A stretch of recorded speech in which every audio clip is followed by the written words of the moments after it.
Hello students, welcome back to concept booster series of HC Verma.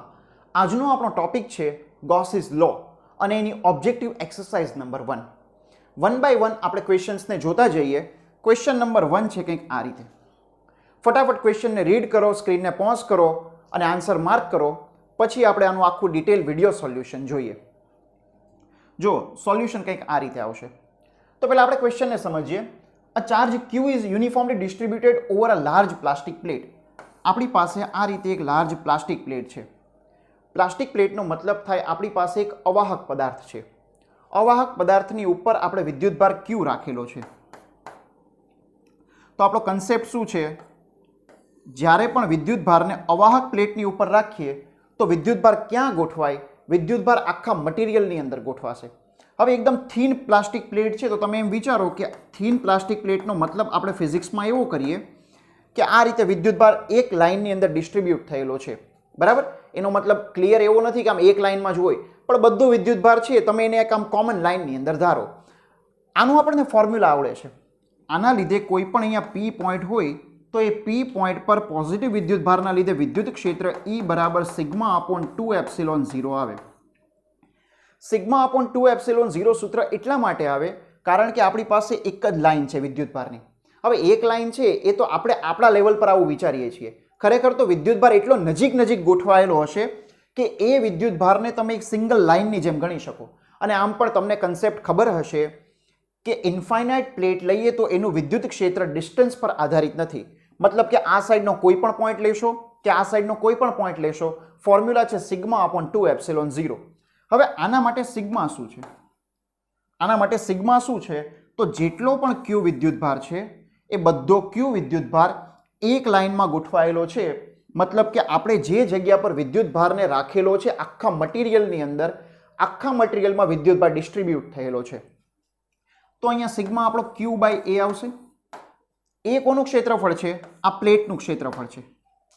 પ્લેટનું total ક્ષેત્રફળ નથી. આખી પ્લેટ છે, પ્લેટને હંમેશા બે સાઈડ હોય, એક લેફ્ટ સાઈડ છે તો એક રાઈટ સાઈડ છે. બે સાઈડમાંથી કઈ સાઈડનું ક્ષેત્રફળ છે? તો એ કોઈ એક સિંગલ સાઈડનું ક્ષેત્રફળ છે. બરાબર? ક્ષેત્રફળ અહીંયા આપણે કોનું લેવાનું હોય? Q બાય A માં એ જગ્યાનું ક્ષેત્રફળ લેવાનું હોય કે જ્યાં વિદ્યુતભાર પથરાયેલો છે. તો વિદ્યુતભાર એ ક્ષેત્રફળની અંદર પથરાયેલો છે શીટની અંદર. હવે આપણે આને રિપ્લેસ કરીએ એક કોપરની પ્લેટથી. પ્લાસ્ટિકની પ્લેટ હતી, હવે આપણે આને કોપરની પ્લેટથી રિપ્લેસ કરીએ તો જો કંઈક આવું થશે. કોપરની પ્લેટ એક સુવાહક પદાર્થ છે અને સુવાહક પદાર્થની અંદર વિદ્યુતભાર ક્યાં વિતરિત થયેલો હોય? સુવાહકમાં તમે જેટલો પણ વિદ્યુતભાર આપશો એ બધો વિદ્યુતભાર આ રીતે સપાટી પર ગોઠવાઈ જશે. બરાબર? સુવાહક અને અવાહકને તમે વિદ્યુતભાર આપો, બસ એનો આ જ કન્સેપ્ટ છે. બધો વિદ્યુતભાર આ રીતે સપાટી પર ગોઠવાઈ જશે. હવે તમે વિચારો અહીંયા કેટલા લેયરમાં વિદ્યુતભાર ગોઠવાતો હતો? માત્ર એક લેયરમાં.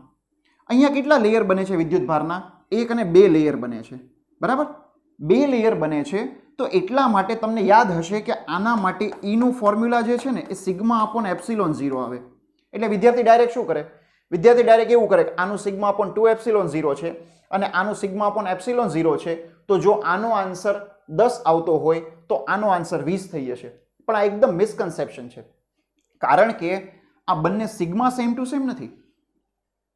અહીંયા સિગ્મા જો એક જ લેયરમાં વિદ્યુતભાર પથરાયેલો છે અને અહીંયા 2 લેયરમાં વિદ્યુતભાર પથરાયેલો છે. તો અહીંયા ખરેખર સિગ્મા શું થશે? જો તમે અહીંયા સિગ્મા કેલ્ક્યુલેટ કરો તો વિદ્યુતભાર તો આના પર પણ Q જ છે, પણ અહીંયા ક્ષેત્રફળ કેટલું કવર થાય છે? તો એક લેયર અહીંયા બને છે અને એક લેયર અહીંયા બને છે.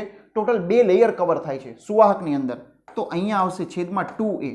અહીંયા કેમ A હતો? કારણ કે ત્યાં એક જ લેયરમાં બધો વિદ્યુતભાર ગોઠવાયેલો હતો. આની અંદર 2 લેયરમાં વિદ્યુતભાર ગોઠવાયેલો છે તો sigma is equal to Q upon 2A.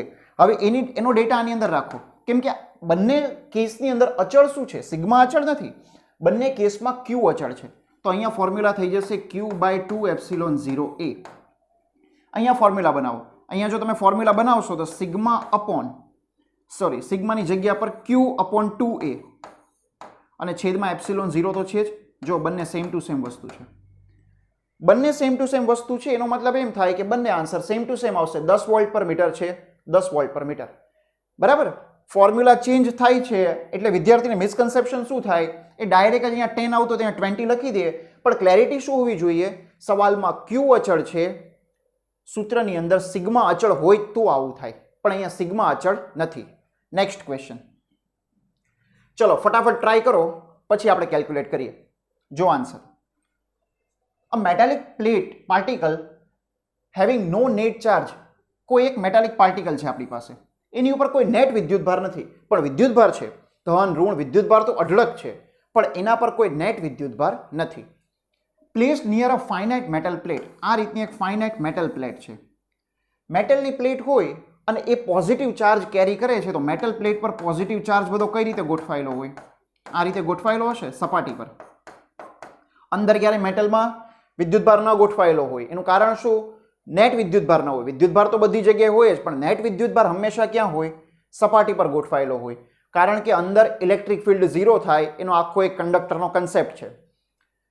હવે ક્વેશ્ચન એ છે કે the electric force on the particle will be. આ પાર્ટિકલ પર ઇલેક્ટ્રિક ફોર્સ શું લાગશે?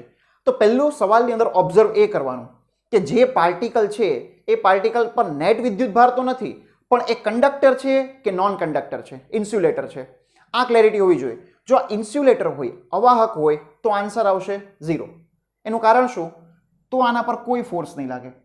એનું કારણ એના પર કોઈ નેટ વિદ્યુતભાર જ નથી, અને અવાહક છે તો આના વિદ્યુતભારને આના પર કોઈ અસર ન થાય. પણ અહીંયા અવાહક નથી, મેટાલિક પાર્ટિકલ છે, મતલબ કે સુવાહક છે. જો સુવાહક છે તો આખું થશે એવું કે આ ધન વિદ્યુતભાર એ આ ગોળાની અંદરનો જેટલો પણ ઋણ વિદ્યુતભાર છે એ ઋણ વિદ્યુતભારને અપા કરશે. ઋણ વિદ્યુતભાર એટલે કે ઇલેક્ટ્રોન્સને અપા કરશે, તો બાકી બચે છે એ ધન વિદ્યુતભાર છે, એ ધન વિદ્યુતભારને આકર્ષે. બધા ઋણને આકર્ષે અને બધા ધનને અપા કરશે એવું નથી હોતું, પણ અમુક વિદ્યુતભારને ધારો કે એ આ રીતે ઋણ વિદ્યુતભારને આકર્ષે છે, ઇલેક્ટ્રોનને આકર્ષે અને પોઝિટિવ વિદ્યુતભારને અપા કરશે. જો આની ઝૂમ આકૃતિ બનાવીએ તો આવી બનશે. નેગેટિવ વિદ્યુતભાર બધો અહીંયા ગોઠવાયેલો હશે અને પોઝિટિવ વિદ્યુતભાર અહીંયા ગોઠવાયેલો હશે.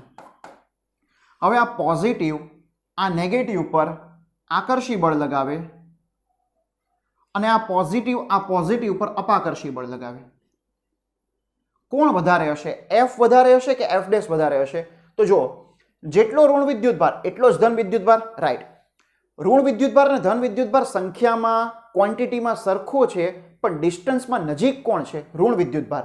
તો એફ બળ વધારે હશે, કારણ કે કુલમ્બનો નિયમ વ્યસ્ત વર્ગના નિયમ પ્રમાણે ચાલે. તો કન્સેપ્ટ એ છે કે ઋણ વિદ્યુતભાર પરનો આ એફ ફોર્સ એ ધન વિદ્યુતભાર પરના એફ ડેશ ફોર્સ કરતાં વધુ હશે. એનો મતલબ એમ થાય કે આકર્ષી બળ વધુ છે, અપાકર્ષી બળ ઓછું છે, તો આમ ખેંચાઈ જશે. ધારો કે તમને એવું આપે કે આ પ્લેટ પર ઋણ વિદ્યુતભાર છે આ રીતે, અને અહીંયા મેટાલિક વસ્તુ રાખેલી છે, તો આન્સર શું આવશે? તો પણ આન્સર એનો એ જ આવશે. કારણ શું? કારણ કે ઋણ વિદ્યુતભાર હશે તો અહીંયા ધનને આકર્ષે અને આમ ઋણને અપા કરશે. ફરીથી ઋણ ધન પર એટ્રેક્ટિવ ફોર્સ લગાવે, ઋણ પર રિપલ્સિવ ફોર્સ લગાવે. એટ્રેક્ટિવ ફોર્સ રિપલ્સિવ ફોર્સ કરતાં વધારે હશે, વસ્તુનું આકર્ષણ થાય. મતલબ કે સુવાહક હશે એટલે એની અંદર આકર્ષણ જ થતું હશે કમ્પલસરી. નેક્સ્ટ ક્વેશ્ચન જો, ચલો ફટાફટ આન્સર સાચો માર્ક કરો, ક્વેશ્ચનને રીડ કરો. A thin metallic spherical shell contains a charge Q. Thin metallic spherical shell છે અને એના પર Q વિદ્યુતભાર છે. A point charge Q is placed at the center of the shell. Q વિદ્યુતભારને શેલ પર સેન્ટર પર રાખેલો છે અને Q1 વિદ્યુતભારને another charge Q1 is placed outside રાખેલો છે. બરાબર, આટલી આ ફિગર થઈ. All the three charges are positive. બધા ધન વિદ્યુતભાર છે. The force on the charge at the center is, તો સેન્ટર પર રહેલો જે Q વિદ્યુતભાર છે એના પરનું લાગતું કુલ નેટ ફોર્સ શોધો. ચલો ફટાફટ ટ્રાય કરો. આન્સર આવશે 0. કઈ રીતે? મોટાભાગે વિદ્યાર્થી છે ને આને બહુ મિસકન્સેપ્શનથી સમજતા હોય. ડાયરેક્ટ એવું ગોખેલું હોય કે જ્યારે પણ અંદર વિદ્યુતભાર આવે તો એના પર કુલ ફોર્સ 0 થાય. થઈ પણ શકે, ન પણ થઈ શકે. આપણે કન્સેપ્ટ વાઇઝ જઈએ. કન્સેપ્ટ વાઇઝ જશું તો પહેલું તો આ Q1 આના પર કોઈ ફોર્સ Q પર લગાવે કે ન લગાવે? તો ડેફિનેટલી લગાવે. બે વિદ્યુતભાર છે અને બે વિદ્યુતભારની વચ્ચે કંઈક અંતર છે, મતલબ બંને એકબીજા પર ફોર્સ તો 100% લગાવે. તો આ ધન વિદ્યુતભાર પર આમ રિપલ્સિવ ફોર્સ લગાવશે. આ ફોર્સ કયું છે? Q1 ના લીધે લાગતું બળ. ઓકે. સેકન્ડ ક્વેશ્ચન એ છે કે આ શેલ છે, એ શેલ આ Q પર ફોર્સ લગાવે કે ના લગાવે? તો શેલ લગાવશે. એનું કારણ શું? કેવી શેલ છે? મેટાલિક શેલ છે. મેટાલિક શેલ છે એટલે મેટાલિક શેલની અંદરની આ એક બખોલ છે અને બખોલની અંદર હંમેશા વિદ્યુત ક્ષેત્ર 0 થાય. પણ આ કયું વિદ્યુત ક્ષેત્ર? નેટ વિદ્યુત ક્ષેત્ર. પેલો કન્સેપ્ટ યાદ કરો, ઇલેક્ટ્રોસ્ટેટિક શિલ્ડિંગ વાળો. બખોલ એક બનાવો છો તમે મેટાલિક સ્ફિયરની, અને મેટાલિક સ્ફિયરની બખોલની અંદર વિદ્યુત ક્ષેત્ર છે એ હંમેશા 0 થાય. મતલબ આના પરનું નેટ ફોર્સ આવશે 0 જ. પણ અહીંયા ક્વેશ્ચન એ થાય કે આ Q1 આના પર આવું બળ લગાવે છે, એમ છતાં નેટ ફોર્સ કેમ 0? Q1 ખરેખર તો આના પર બળ લગાવે છે, તો એમ છતાં નેટ ફોર્સ કેમ 0? કારણ કે આ પોઝિટિવ વિદ્યુત ભાર છે, તો સપાટીની અંદર અને સપાટીની બહાર વિદ્યુત ભારનું પ્રેરણ થશે.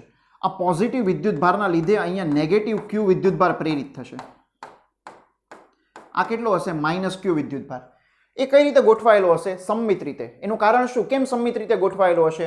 કારણ કે વચ્ચેનો જે પોઝિટિવ Q વિદ્યુત ભાર છે એક્ઝેક્ટ સેન્ટર પર છે. જો પોઝિટિવ Q વિદ્યુત ભાર એક્ઝેક્ટ સેન્ટર પર હોય તો આ અંદરના લેયરનો -Q વિદ્યુત ભાર સમમિત રીતે ગોઠવાયેલો હશે. સ્ફેરિકલ શેલ છે એટલા માટે. જો આ Q વિદ્યુત ભાર આ સાઈડ થોડોક હોત તો આ પોઝિટિવ Q વિદ્યુત ભાર તો અહીંયા નેગેટિવ વધારે હોત અને અહીંયા નેગેટિવ છે એ બધું ઓછો હોત. તો આ રીતે હંમેશા વિદ્યુત ભારની ગોઠવણી થાય. હવે -Q વિદ્યુત ભાર બહાર આવ્યો તો +Q છૂટો પડશે, તો +Q અહીંયા બહાર ગોઠવાયેલો હશે. હવે જે બહાર એક તો આ Q તો ઓલરેડી ગોઠવાયેલો છે. ચલો આ Q પહેલા આપણે ડ્રો કરી દઈએ. આ પોઝિટિવ Q તો ઓલરેડી જ ગોઠવાયેલો છે અને હજુ કયો ગોઠવાશે? આ -Q અહીંયા છે. આ -Q છૂટો પડવાના લીધે જે +Q મેટાલિક સ્ફિયરનો હશે એ પણ બહારની સરફેસ ઉપર ગોઠવાશે. એ કઈ રીતે ગોઠવાશે? તો એ વિદ્યુતભાર એવી રીતે ગોઠવાશે કે જેના લીધે આ વિદ્યુતભાર અંદરના દરેકે દરેક પોઈન્ટ પર વિદ્યુત ક્ષેત્ર 0 થાય. એવી પોસિબિલિટી કઈ રીતે બને? તો આ પોઝિટિવ વિદ્યુતભારને ધક્કો મારે તો અહીંયા પોઝિટિવ વધારે ગોઠવાશે અને અહીંયા પોઝિટિવ આમ ઓછો ગોઠવાશે. આ રીતનું આખી ગોઠવણી થશે. બાકી કન્સેપ્ટ તો બહુ ક્લિયર છે. આ તો ખાલી આપણે ડિટેલમાં એટલે સમજીએ છીએ કે આમાં ગમે એ રીતના ક્વેશ્ચન પૂછી શકે. બાકી કન્સેપ્ટ તો ખાલી કેટલો છે કે કોઈ પણ તમે ગોઠવણ કરો, બખોલની અંદર વિદ્યુત ક્ષેત્ર પરિણામી 0 થાય. જેટલું પણ છે ને બધાનું ભેગું થઈને પરિણામી 0 થતું હોય, મતલબ કે અંદર વિદ્યુત ભાર રાખો તો એના પર નેટ ફોર્સ બરાબર 0. નેક્સ્ટ ક્વેશ્ચન જો, આ બહુ ઇમ્પોર્ટન્ટ છે. ક્વેશ્ચન એની અંદર જે હતો એનો જ છે, પણ ચલો આન્સર ફટાફટ માર્ક કરો. આમાં ક્વેશ્ચન એવો છે કે consider the situation of the previous problem. The force on the central charge due to shell. Shell છે એ સેન્ટ્રલ ચાર્જ પર કેટલું ફોર્સ લગાવે? જો ટુવર્ડ્સ રાઈટ. કઈ રીતે? આ શેલ છે બરાબર. આ વચ્ચેનો Q વિદ્યુત ભાર છે, આના પર Q વિદ્યુત ભાર છે અને અહીંયા Q1 વિદ્યુત ભાર છે. આના પર બે વસ્તુ ફોર્સ લગાવે છે.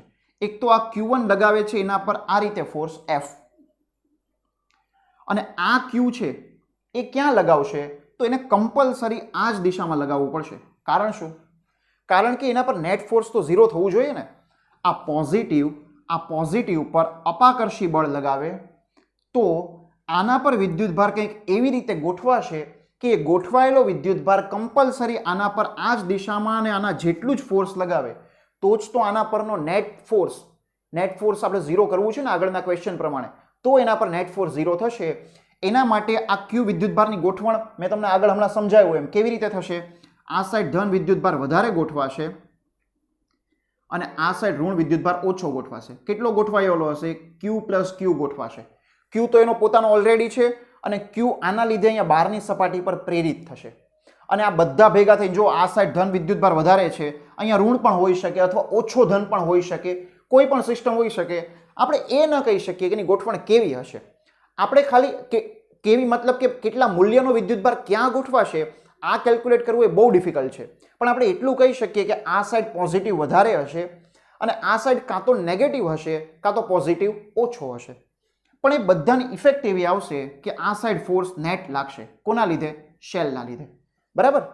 તો બસ આવો કન્સેપ્ચ્યુઅલ ક્વેશ્ચન છે કે આ Q1 વિદ્યુતભાર આના પર આમ ફોર્સ લગાવે છે, આના પર શેલ આના પર આ ડાયરેક્શનમાં ફોર્સ લગાવે છે, ટુવર્ડ્સ રાઈટ. Next question.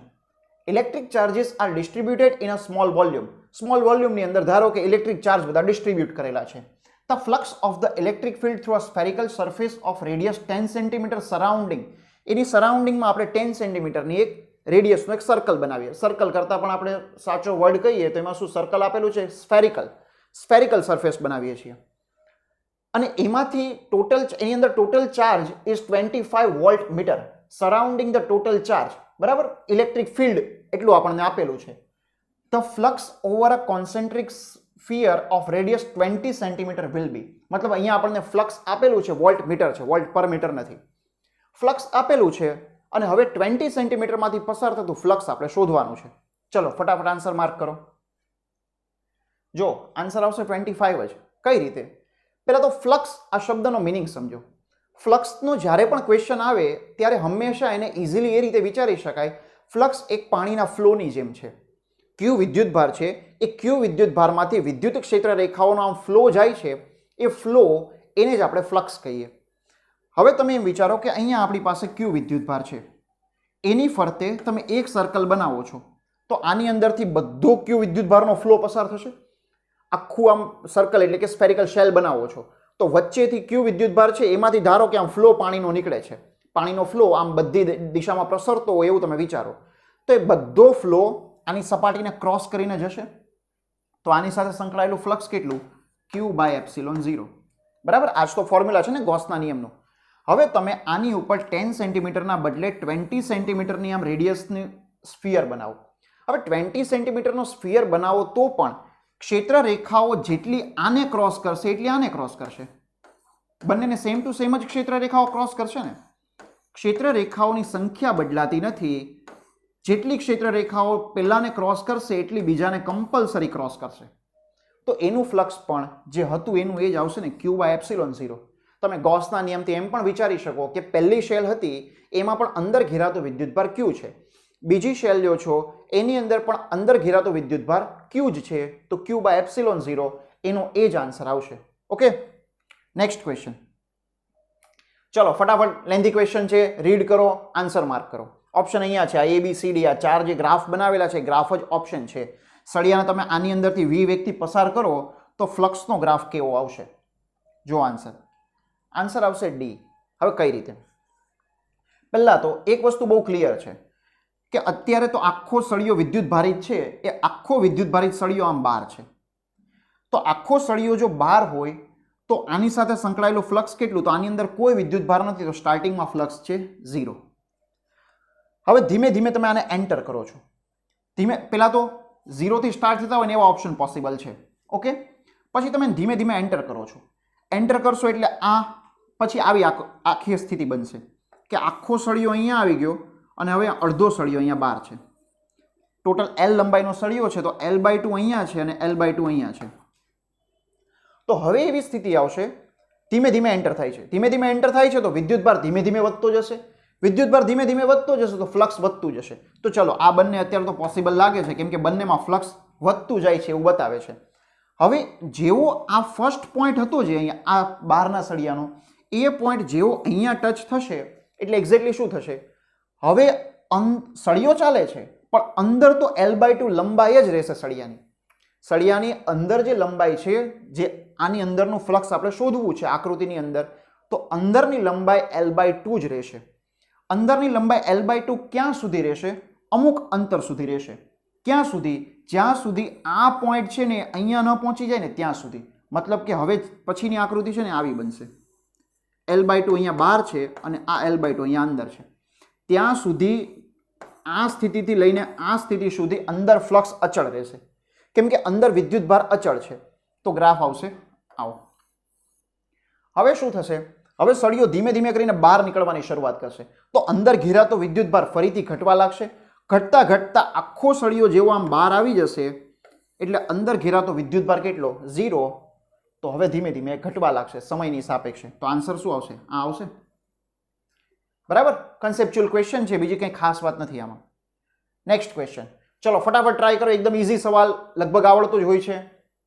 કયો વિદ્યુતભાર છે અને નીચે આવી એક વેસલ કે એવું કંઈ પણ રાખેલું છે, તો આ હાફ પોર્શનમાંથી પસાર થતું ફ્લક્સ કેટલું? જો Q/2/ε0. કોઈ આન્સર તો આવડતો જ હોય છે, આપણને કન્સેપ્ટ સમજીએ. તમને આ જ ક્વેશ્ચન જો થોડો મોડિફાઈ કરીને આપે ને તો આનો આન્સર તમારાથી ન થાય.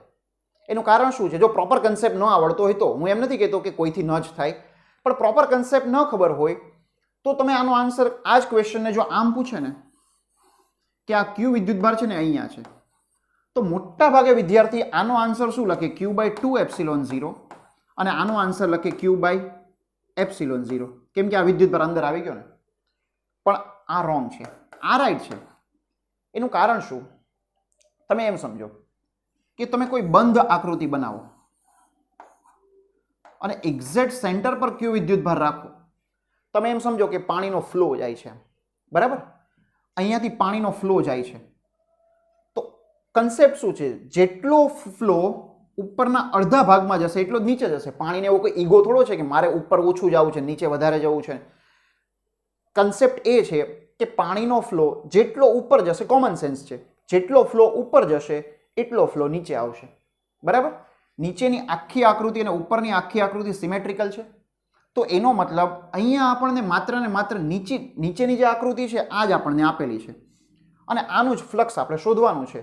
તો જો આખી બંધ આકૃતિ હોત તો ફ્લક્સ આવતું હતું, તો બંધ આકૃતિમાં ઘેરાતું ફ્લક્સ ગાઉસના નિયમ પ્રમાણે Q/ε0 હોય.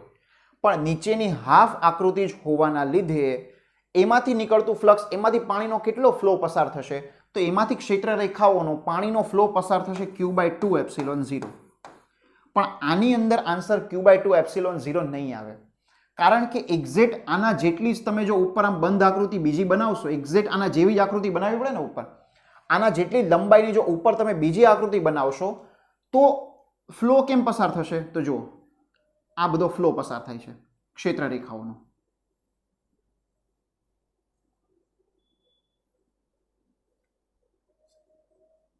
જો તમને ક્લિયર દેખાતું હશે, આ નીચેનો પોર્શન છે ને, નીચેનો પોર્શન એ 50% થયો, બરાબર?